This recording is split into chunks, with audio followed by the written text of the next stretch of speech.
हम यहाँ पढ़ेंगे भारत में मार्शल आर्ट के बारे में। मार्शल आर्ट एक आत्मरक्षा की विधि है या एक शैली है, ठीक है। कभी कभी मार्शल आर्ट का उपयोग अपने प्रतिद्वंदी को हराने के लिए या कभी कभी उसके लिए उलझाव बनाने या उससे अपने पीछा छुड़ाने के लिए भी इसका प्रयोग किया जाता है। क्योंकि भारत एक व्यापक क्षेत्र है, ठीक है, इसलिए यहाँ पे मार्शल आर्ट की विभिन्न विधाएं यहाँ पे प्रचलित है। तो इन्हीं विधाओं के बारे में हम यहाँ पे एक एक करके अध्ययन करेंगे। तो आइए देखते हैं। सबसे पहले है कलरीपयट्टू, ठीक है। कलरीपयट्टू यह सबसे प्राचीन मार्शल आर्ट की विधि है, ठीक है, जिसकी उत्पत्ति केरल में 4वीं ईस्वी में मानी जाती है। कलरी का अर्थ होता है व्यायामशाला, ठीक है, जहाँ पे हम लोग व्यायाम करते हैं या जहाँ पे प्रशिक्षण प्राप्त किया जाता है, शारीरिक प्रशिक्षण प्राप्त किया जाता है, जिसमें ये सारी विधाएं भी सिखाई जाती है, ठीक है। इसका प्रारंभ ऋषि परशुराम जी के द्वारा किया गया माना जाता है, जो कि पहले काफ़ी प्रसिद्ध व्यक्तित्व थे, ठीक है, वैदिक काल के काफ़ी प्रसिद्ध मुनि थे। इसे नकली द्वंद्व युद्ध की तरह भी पेश किया जाता है। द्वंद्व युद्ध अर्थात अपने प्रतियोगी को हराने के लिए किया गया युद्ध। इसकी विशेषताएं फुटवर्क है, अर्थात पैरों का गति के साथ इस्तेमाल इस कलरीपयट्टू की प्रमुख विशेषता है, ठीक है। आपने जो फिल्म देखी होगी अशोका, भारतीय फिल्म में अशोका है, द मिथ है। वर्तमान में जो बागी फिल्म भी आई थी, ठीक है, टाइगर श्रॉफ की, तो उसमें भी एक कलरीपयट्टू का प्रयोग दिखाया गया। इसके द्वारा इसका जो अभ्यास है कलरीपयट्टू का, ये महिलाओं के द्वारा भी किया जाता है, ठीक है। प्राचीन समय में उन्नी अर्चा एक स्त्री हुई जिन्होंने इसके अभ्यास के द्वारा विभिन्न युद्ध जीते और अपने दुश्मनों को परास्त भी किया, ठीक है। इसका उपयोग धार्मिक संस्कारों उत्सवों के समय भी इसका प्रयोग किया जाता है कलरीपयट्टू का, ठीक है। इसमें निम्न प्रकार की तकनीकों का भी प्रयोग किया जाता है, जैसे है ऊझी चील या गिंगली तेल से मालिश, ठीक है। इसकी एक तकनीक है, अपने शरीर को स्वस्थ स्फूर्ति दिलाने के लिए गिंगली तेल से मालिश की जाती है। ओट्टा, ये एस आकार की एक लाठी होती है, ठीक है। ऐसे इस प्रकार से एक लाठी होती है जिसका प्रयोग इस मार्शल आर्ट में किया जाता है। नेक्स्ट इसकी तकनीक है मयपयाट्टू या शारीरिक व्यायाम, जिसमें शरीर को मजबूत करने के लिए व्यायाम के द्वारा शरीर को मजबूत किया जाता है, ठीक है। नेक्स्ट तकनीक जो है इसमें पुलियांकम या तलवार से लड़ाई, जैसे आप यहाँ चित्रकला में भी देख सकते हैं, तलवार और ढाल का यहाँ पे प्रयोग किया जा रहा है, ठीक है। तो यह भी इसकी एक तकनीक है। वेरू मकई या नंगे हाथ से लड़ाई, अर्थात निशस्त्र लड़ाई कह सकते हैं, ठीक है, अर्थात एक प्रकार से अपने बचाव के लिए इसका प्रयोग किया जाता है। अंगाधारी या धातु के हथियारों का भी इसमें प्रयोग किया जाता है, जैसे ये तो तलवार हो गई, अन्य हथियार जैसे भाला हो गए, ढाल हो गए, बर्छी हो गई, तो इन सभी का भी इसमें प्रयोग किया जाता है। और कोलथारी छड़ियों का भी इसमें प्रयोग किया जाता है। तो ये विभिन्न इसके तकनीकें हैं, ठीक है, जिसका कलरीपयट्टू में प्रयोग किया जाता है। नेक्स्ट है सिलंबम। सिलंबम यह तमिलनाडु का प्रसिद्ध मार्शल आर्ट है, ठीक है। यह मुख्य रूप से लाठी चलाने की कला है, जैसे आप यहाँ चित्र में भी देख सकते हैं, इसमें लाठी का प्रयोग किया जाता है, ठीक है। यह भी काफ़ी प्राचीन तकनीक है, जिसको पांड्य, चोल और चेर राजाओं के द्वारा सहयोग भी प्रदान किया गया और प्रोत्साहन भी प्रदान किया गया। तमिल साहित्य शिल्पाधिकारम, जो कि संगमकालीन साहित्य है, ठीक है, उसमें भी सिलंबम का हमें वर्णन प्राप्त होता है। यह अपने उत्पत्ति राज्य तमिलनाडु से मलेशिया तक के क्षेत्र में विस्तार हुआ इसका, ठीक है। दक्षिण पूर्व एशिया में इसका विस्तार हम आज देख सकते हैं। सिलंबम की रचना का श्रेय वैदिक काल में अगर देखें, वैदिक रचनाओं में हमें भगवान मुरुगन और ऋषि अगस्त्य को दिया गया है, ठीक है। तो सिलंबम की रचना का श्रेय भगवान मुरुगन और ऋषि अगस्त्य को दिया माना जाता है। यह शुद्ध रक्षा कला है, ठीक है। पहले तो अगर देखें, यह रक्षा कला के तौर पे ही इसको तकनीक को उभारा गया था, परंतु धीरे धीरे यह संग्राम अभ्यास में बदल गया, अर्थात इसको युद्ध संबंधी कला के रूप में भी इस्तेमाल किया जाने लगा। इसमें विभिन्न प्रकार की लाठियाँ होती है, ठीक है। चूँकि ये लाठी विशुद्ध रूप से लाठी से अभिनीत ही कला है, तो इसमें विभिन्न प्रकार की लाठियों का प्रयोग किया जाता है, जैसे कि टार्च सिलंबम। टार्च सिलंबम में एक छोर पे आग होती है, जैसे कि ये इसका एक छोर इधर हो गया, तो यहाँ पे आग लगा दिया जाता है, जिससे दुश्मनों को पराजित करने में इनको सहायता प्राप्त होती है, ठीक है। एक लाठी होती है जो कि मधुर सरसराहट की ध्वनि उत्पन्न करती है, ठीक है। अगली जो दूसरी लाठी जो प्रयोग की जाती है वह लोच रहित लाठी होती है और खड़खड़ाहट की ध्वनि उत्पन्न करती है, ठीक है। तो ये विभिन्न प्रकार की लाठी हैं। इसके अलावा जो छोटी लाठी होती है, इसका भी प्रयोग इसमें किया जाता है, पर छोटी लंबाई में होती है, परंतु यह काफ़ी शक्तिशाली होती है। इसमें मुख्य रूप से पोशाक में अगर देखें तो पुरुष जो होते हैं लंगोट, पगड़ी, आस्तीन रहित बनियान और कैनवास के जूते, और वक्ष पे रक्षा कवच पहनते हैं, ठीक है, अपने सीने पे रक्षा कवच का को धारण करते हैं और बेंत की ढाल का इसमें प्रयोग किया जाता है, ठीक है। तो एक हाथ से लाठी चलाते हुए दूसरे हाथ में अपने बचाव के लिए बेंत की ढाल का भी प्रयोग किया जाता है। इसकी तकनीकें हैं विभिन्न प्रकार की, जिसमें पैरों की तेज चाल, ठीक है, लाठी चलाने के लिए पैरों की गति को विशेष रूप से ध्यान दिया जाता है। दोनों हाथों से लाठी का प्रयोग इसकी मुख्य तकनीक है, ठीक है, कभी एक हाथ से तो कभी दोनों हाथ से इसका प्रयोग किया जाता है। वेग, स्पीड इसमें बहुत मायने रखता है, ठीक है। जितनी आपकी ज़्यादा स्पीड होगी आप अपने प्रतिद्वंदी को उतना ही जल्दी पराजित कर पाओगे। इसमें सटीकता भी बहुत मायने रखती है, ठीक है। लाठी चूंकि काफ़ी लंबी होती है इसलिए सटीकता से उसका प्रहार करना ही काफ़ी महत्वपूर्ण होता है। इसमें विभिन्न प्रकार के प्रहार किए जाते हैं, जैसे सर्प प्रहार है, बंदर प्रहार है और बाज प्रहार है। तो विभिन्न जो जानवरों की जिस प्रकार से शैलियाँ होती हैं उनके शिकार करने की, तो उसका प्रयोग इस तकनीक में किया जाता है, ठीक है। इसमें प्रतियोगिता जीतने के लिए तरीके होते हैं, जिसमें खिलाड़ी के हाथ से लाठी छीन लेना, यह एक तकनीक हो गया, जिससे कि जिसके हाथ से आप लाठी छीन चुके हैं वह प्रतियोगी हारा हुआ माना जाता है। स्पर्शों की संख्या पे भी इसमें ध्यान दिया जाता है, ठीक है। किसी रंग के द्वारा या किसी भी प्रकार से अपने प्रतिद्वंदी के शरीर पे स्पर्श की जो संख्या होती है तो वो चिन्हित हो जाने के बाद उसको गिना जाता है। इस प्रकार से जिसके शरीर पे ज़्यादा चिन्ह हो, ठीक है, तो वह प्रतियोगी हारा हुआ माना जाता है। ललाट पर मारना यह मुख्य तकनीक है, जिसको प्रतियोगी को हराने के लिए, प्रतिद्वंदी को हराने के लिए इसमें प्रयोग किया जाता है। नेक्स्ट है थांगटा, ठीक है। यहाँ पे आप देखिए थांगटा और सरित सरक, तो ये थांगटा की प्रतिकृति है, इसके अलावा यह है सरित सरक, ठीक है।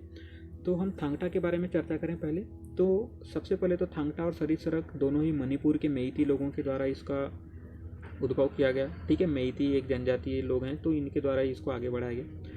थांगटा का अर्थ होता है सशस्त्र मार्शल आर्ट, अर्थात शस्त्र के द्वारा मार्शल आर्ट जो किया जाता है अपने रक्षा बचाव के लिए या युद्ध संग्राम के लिए, तो वह थांगटा कहलाता है। और सरित सरक जो होता है निशस्त्र होता है, ठीक है। आप यहाँ पे देखिए थांगटा और सरित सरक के बारे में दिखाया गया है। तो सरित सरक जो होता है वो निशस्त्र होता है। 17वीं शताब्दी में इसकी उत्पत्ति मानी गई, ठीक है। थांग का अर्थ होता है तलवार और टा का अर्थ होता है भाला, अर्थात भाला और तलवार दोनों के साथ जो युद्ध अभ्यास किया जाता है वह थांगटा कहलाता है।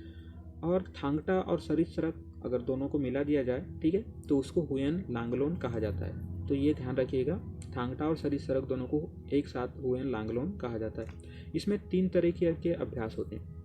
पहला तो तांत्रिक परंपरा होती है विशुद्ध रूप से, ठीक है, युद्ध संबंधी कला है, तो उसमें अपने जीत प्राप्त करने के लिए, अपने प्रतिद्वंदी को हराने के लिए तांत्रिक साधना की जाती है, ठीक है। दूसरा, इसमें भाला और तलवार के साथ नृत्य भी किया जाता है, यह भी एक इसकी अभ्यास किया जाता है नृत्य करने के लिए, ठीक है।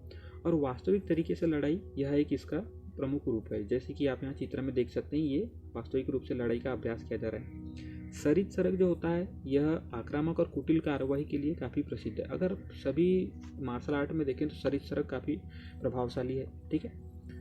नेक्स्ट है चेईबी गदगा। अब हम देखते हैं चेईबी गदगा। तो आप यहाँ चित्र में देख सक रहे होंगे, यह मणिपुर का प्रसिद्ध मार्शल आर्ट है, जिसमें तलवार और ढाल का उपयोग पहले किया जाता था, ठीक है, परंतु वर्तमान में तलवार के स्थान पर जो चर्म आवरण युक्त छड़ी होती है, ठीक है, और ढाल के स्थान पर चर्म ढाल का प्रयोग इसमें किया जाता है।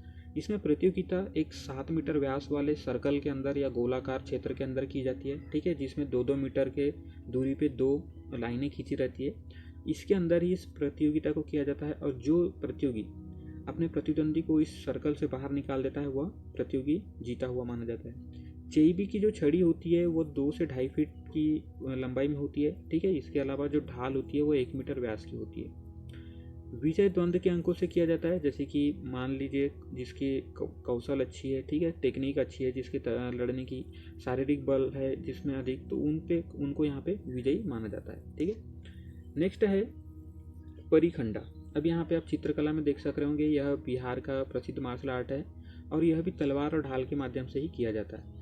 राजपूतों द्वारा इसका सृजन किया गया, ठीक है, राजपूतों के द्वारा इस कला का उत्थान किया गया। इसके तकनीकों का प्रयोग जो बिहार की नृत्य है, छऊ नृत्य, ठीक है, वहाँ का लोक नृत्य है यह छऊ, तो उसमें मुख्य रूप से परिखंडा के ही जो इसके फार्म होते हैं, ठीक है, उन्हीं का इसमें प्रयोग किया जाता है। परी का अर्थ होता है ढाल, ठीक है, और खंडा का अर्थ होता है तलवार। तो तलवार और ढाल के माध्यम से इस जो मार्शल आर्ट है इसको प्रदर्शित किया जाता है, ठीक है। नेक्स्ट है थोड़ा। आप यहाँ चित्र में देखिए थोड़ा, ठीक है, थोड़ा ये हिमाचल प्रदेश का प्रसिद्ध मार्शल आर्ट है। जो कि ये जो मिक्स है, अर्थात मार्शल आर्ट, खेल और संस्कृति का यह मिश्रण है। इसमें संस्कृति को भी दर्शाया जाता है, किसी त्यौहार के दौरान ही, बैसाखी के दौरान इसका प्रदर्शन किया जाता है, ठीक है। इसके अलावा एक खेल के रूप में भी खेला जाता है और ये मार्शल आर्ट का भी एक प्रकार है। इसमें प्रधान देवी देवता जो देवी मासू और दुर्गा है उसको प्रसन्न करने के लिए इस प्रकार से इसका आयोजन किया जाता है। थोड़ा जो मार्शल आर्ट है इसका हमें प्राचीन चिन्ह महाभारत में प्राप्त होता है, ठीक है। महाभारत में जिस प्रकार कौरव और पांडव की लड़ाई हुई और दोनों पक्षों के द्वारा युद्ध किया गया, तो इसमें भी 2 पक्ष होते हैं, ठीक है, जिसमें दोनों पक्षों में 500 खिलाड़ी होते हैं। परंतु प्रत्येक खिलाड़ी यहाँ पे खेलने के लिए उपस्थित नहीं होता है। कुछ कुछ नर्तक भी होते हैं एक पक्ष में, दोनों पक्ष में कुछ कुछ नर्तक भी होते हैं, ठीक है। और दोनों प्रकार से इसमें तीर कमान के द्वारा एक दूसरे के ऊपर प्रहार किया जाता है। जैसे महाभारत में कौरव और पांडवों के द्वारा एक दूसरे के साथ युद्ध किया गया, तो उसी प्रकार यहाँ पर भी 2 ग्रुप में बंटकर यहाँ पे युद्ध किया जाता है। जो थोड़ा की उत्पत्ति कुल्लू में मानी जाती है, ठीक है। और थोड़ा का अर्थ ये होता है कि जो तीर कमान होता है, तो तीर के जो उसका सबसे आखिरी भाग होता है उस पर एक गोल लकड़ी का टुकड़ा लगा दिया जाता है, ठीक है, ताकि ज़्यादा यह आक्रामक न हो और इससे जो प्रहार हो वह हल्का हो, तो इसलिए इसको थोड़ा कहते हैं। और जो धनुष होता है वो धनुर्धारी के ऊंचाई के आधार पे 1.5 मीटर से 2 मीटर के लगभग इसकी ऊंचाई होती है, ठीक है। और जो तीर होता है वह तीर धनुष के समानुपातिक होता है, ठीक है। इसमें 2 समूह में प्रतियोगिता होती है, हमने अभी चर्चा की इससे पहले। 500 लोग प्रत्येक समूह में होते हैं और दोनों दल को पासी और साथी कहा जाता है। पासी जो कि महाभारत काल के पांडवों का रूप माना जाता है, इनके वंशज माने जाते हैं, और साथी जो कि महाभारत काल के कौरव माने जाते हैं, ठीक है, इनके वंशज माने जाते हैं। और इसमें मुख्य ध्यान देने वाली बात यह है कि जो पैरों के जो घुटनों के नीचे इसको निशाना लगाया जाता है, ठीक है। इसके अगर घुटने के ऊपर अगर आप निशाना लगाते हैं तो ऋणात्मक अंक माना जाता है, ठीक है। तो यह इस प्रकार से इसको प्रतियोगिता को दर्शाने का प्रयास किया जाता है। नेक्स्ट है गतका। अब हम देखते हैं गतका आप यहाँ देखिए, यहाँ पे पंजाब का यह प्रसिद्ध मार्शल आर्ट है और इसको सिखों के द्वारा ही अधिकतर समय पे इसका प्रदर्शन किया जाता है। हथियार इसमें कृपण, तलवार, कटार सारी चीज़ों का प्रयोग किया जाता है, ठीक है। गतका का अर्थ होता है ऐसा व्यक्ति जिसकी स्वाधीनता का संबंध अनुग्रह से होता है, अर्थात यह अपने आध्यात्मिक स्वाधीनता के लिए लड़ाई लड़ते हैं। इसका प्रदर्शन मेले और त्योहारों में मुख्य रूप से किया जाता है, ठीक है। नेक्स्ट है मर्दानी खेल। अब हम यहाँ देखते हैं मर्दानी खेल। आप यहाँ पे देख सकते हैं चित्रकला में, ये चित्र में देखिए, ठीक है। ये महाराष्ट्र का प्रमुख मार्शल आर्ट है। इसका प्रचलन कोल्हापुर जिले में मुख्यतः है। हथियारों का कौशल और द्रुत चाल इसमें महत्वपूर्ण होते हैं, ठीक है। जिस प्रकार से आप हथियार चलाने में कौशल प्राप्त करते हैं उसको प्रमुख रूप से ध्यान दिया जाता है। इसके अलावा जो चाल होती है, ठीक है, अर्थात गति होती है, उस पर भी महत्वपूर्ण ध्यान दिया जाता है। भारतीय जो पाटा होता है, तलवार और विटा दोरीदार बर्ची का उपयोग इसमें महत्वपूर्ण होता है, ठीक है। ये तो अभी यहाँ पे मर्दानी खेल में लाठी का प्रयोग किया जा रहा है, इसके अलावा इसमें तलवार और डोरीदार बर्ची का भी प्रयोग किया जाता है, ठीक है। नेक्स्ट है लाठी यह काफ़ी प्रसिद्ध है और सर्वाधिक प्राचीन भी कला है, ठीक है। आप यहाँ पे देख सकते हैं लाठी के प्रयोग से यहाँ पे बचाव करता हुआ एक व्यक्ति। यह विश्व का प्राचीनतम भी हथियार है, मार्शल आर्ट भी सबसे पुराना है और छड़ी की लंबाई 6 से 8 फीट तक ही होती है, ठीक है। आप यहाँ पे देख सकते हैं। इसके अलावा हम अब चर्चा करते हैं इम्बुवाई कुश्ती, ठीक है। ये आप चित्र में देख सकते हैं, कुश्ती प्रतियोगिता हो रही है। ये मिजोरम का प्रमुख खेल है या मार्शल आर्ट है जिसका उद्भव 1750 ईस्वी में डंगटलैंग गांव में माना जाता है, ठीक है। डंगटलैंग ये मिजोरम का ही एक प्रमुख गांव है। इसके नियम बड़े कड़े होते हैं। वृत्ताकार क्षेत्र होता है, आप यहाँ पे देख सकते हैं, ठीक है, वृत्ताकार क्षेत्र है। और इसके बाहर पैर रखना या लात चलाना या पैर मोड़ने की मनाही होती है, ठीक है। अर्थात जो प्रतिद्वंदी का आप इस प्रकार से उस पर लात से प्रहार नहीं कर सकते हैं और उसके पैर मोड़ नहीं सकते हैं। तो ये एक प्रकार से कुश्ती के जो नियम होते हैं, ठीक है। इसमें विजय हेतु प्रतिद्वंदी के पैरों को उठाना पड़ता है और उसे गिराना पड़ता है जमीन पे, ठीक है। तो इस प्रकार से इसमें प्रतिद्वंदी को हराकर विजय प्राप्त की जाती है। नेक्स्ट है कुट्टू वरसाई। आप यहाँ पे चित्र में देखिए, तमिलनाडु का जो प्रसिद्ध मार्शल आर्ट है कुट्टू वरसाई, ये निशस्त्र मार्शल आर्ट है, ठीक है। और इसका वर्णन हमें संगम साहित्यों में भी प्राप्त होता है, जो कि दक्षिण भारत का प्रसिद्ध ग्रंथ है। इसका अर्थ होता है खाली हाथ से संग्राम, ठीक है। कुट्टू वरसाई का अर्थ ही होता है कि खाली हाथ से आप युद्ध कला में प्रवीणता प्राप्त करें। इसका उपयोग अगर अभी प्रचलन देखें तो श्रीलंका, मलेशिया के उत्तर पूर्व भागों में यह अभी भी प्रसिद्ध है। ठीक है, धीरे धीरे तमिलनाडु से फैलकर दक्षिण भारत से निकलकर श्रीलंका और मलेशिया तक भी पहुंच गई। इसे निशस्त्र द्रविड़ी मार्शल आर्ट भी कहा जाता है, क्योंकि इसमें बिना शस्त्रों के उपयोग से अपने प्रतिद्वंदी को हराया जाता है। ठीक है, इसका उपयोग श्वेतसार, योग, व्यायाम, श्वास, ठीक है, इसके अभ्यास के माध्यम से दंगल और पगकारे को उन्नत बनाया जाता है। अर्थात ये सभी आप योग या व्यायाम के द्वारा, इनके अभ्यास के द्वारा अपने शरीर को पुष्ट बनाकर अपने प्रतिद्वंदी को हराया जाता है। ठीक है, नेक्स्ट, इसकी जो तकनीकें होती है मुख्य रूप से दबोचना, अपने प्रतिद्वंदी को दबोच कर रखना, उस पर प्रहार करना, जैसे कि आप यहाँ पे देख सकते हैं प्रहार किया जा रहा है। ठीक है, उसको उलझा कर रखना। ठीक है, जैसे कि सांप, बाज और बाघ, हाथी आदि ये बंदर, ये जितने भी प्रकार के अपने शिकार को करने के लिए टेक्निक का प्रयोग करते हैं, तो उन्हीं शैलियों का इसमें भी प्रयोग किया जाता है। ठीक है, यह सिलंबम का निशस्त्र घटक, अर्थात हमने इससे पहले सिलंबम के बारे में पढ़ा था, जो कि लाठी चलाने की एक प्रमुख मार्शल आर्ट है, तो इसका भी निशस्त्र घटक है। ठीक है, सिलंबम में जिस प्रकार से मार्शल आर्ट किया जाता है उसी प्रकार से जो इसमें भी इस प्रकार से तकनीक की जाती है। ठीक है, नेक्स्ट है मुष्टि युद्ध। मुष्टि युद्ध यह हमारे भारत देश की सबसे प्राचीन जो शहर था, ठीक है, वाराणसी वर्तमान में भी उपस्थित है, तो यहाँ से मतलब उत्पन्न हुई मानी जाती है मुष्टि युद्ध को। और यह निशस्त्र मार्शल आर्ट है जिसमें शस्त्रों का प्रयोग नहीं किया जाता है। ठीक है, परंतु इसमें लात, घूंसे, घुटने, कोहनी जैसी तकनीकों का प्रयोग वार करने के लिए किया जाता है। ठीक है, इसमें शारीरिक, मानसिक और आध्यात्मिक ये तीनों पहलुओं का समागम होता है। मुष्टि युद्ध प्राचीन काल में, महाभारत काल में, रामायण काल में काफ़ी बड़े बड़े योद्धाओं के बीच में किया जाता था। ठीक है, नेक्स्ट है इसी में है 4 वर्ग हैं मुष्टि युद्ध में, जैसे जम्बुवंती।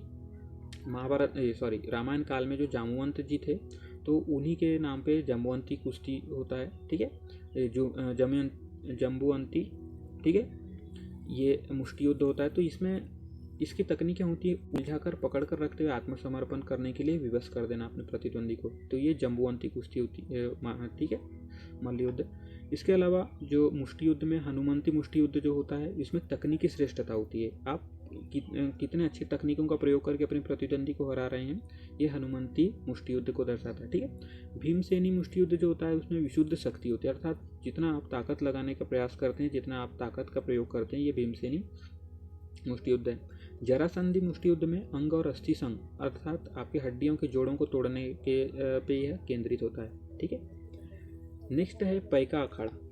यह उड़ीसा का ये नृत्य और संग्राम का संयोजन है। ठीक है, इसमें नृत्य भी किया जाता है और युद्ध अभ्यास भी किया जाता है, तो इन दोनों का संयोजन पैका अखाड़ा है। स्काई यह जम्मू कश्मीर का प्रसिद्ध मार्शल आर्ट है।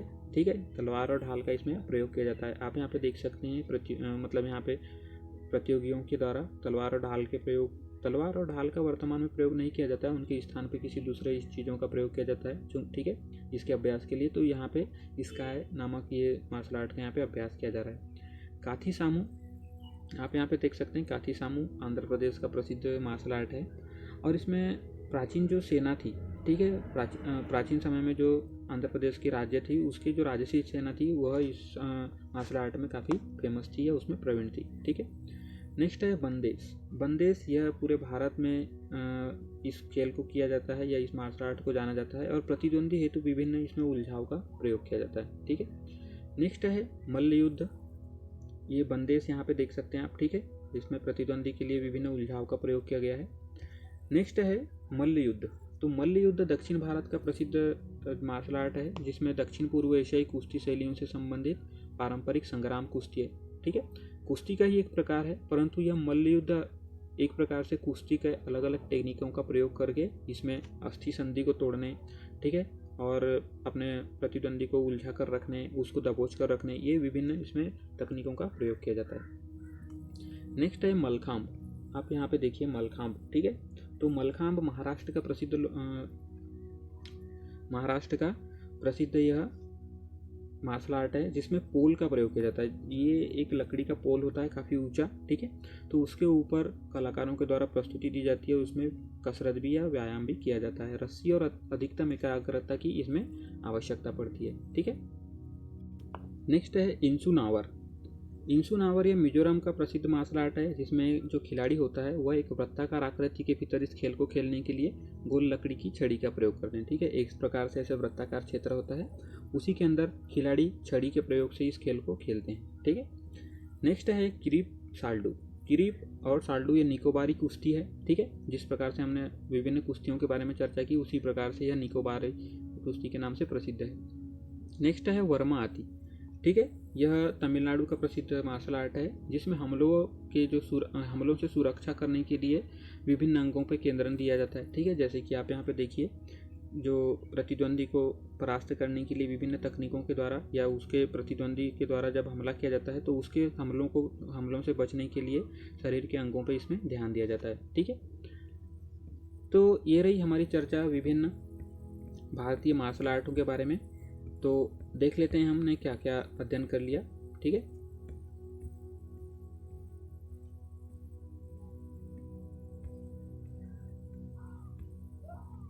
हमने चर्चा की कलरीपयट्टू के बारे में भारत के मार्शल आर्ट में। ठीक है, इसके अलावा सिलंबम के बारे में देखा। ठीक है, नेक्स्ट हमने उसके तकनीकों के बारे में थांगटा और शरीफ सरक के बारे में चर्चा की, चेबी गदगा के बारे में चर्चा किया, परिखंडा के बारे में चर्चा की, थोड़ा के बारे में अध्ययन किया। नेक्स्ट हमने गतका के देखा। ठीक है, आगे हमने मर्दानी खेल, लाठी, इम्बुआई कुश्ती के बारे में जाना, कुट्टू वरसाई के बारे में जाना। ठीक है, उसकी तकनीक देखा, मुष्टि युद्ध देखा जो कि वाराणसी में प्रसिद्ध है। ठीक है, नेक्स्ट हमने पैका अखाड़ा देखा, इस्काय देखा, काची सामू देखा, बंदेश और मल्लयुद्ध भी देखा। नेक्स्ट हमने मलखम्ब और इंसुनावर, इसके अलावा किरीप साल्डू और वर्मा आती के बारे में चर्चा की। तो ठीक है दोस्तों, अगर आपको जानकारी पसंद आई हो तो इसे शेयर कीजिए। धन्यवाद।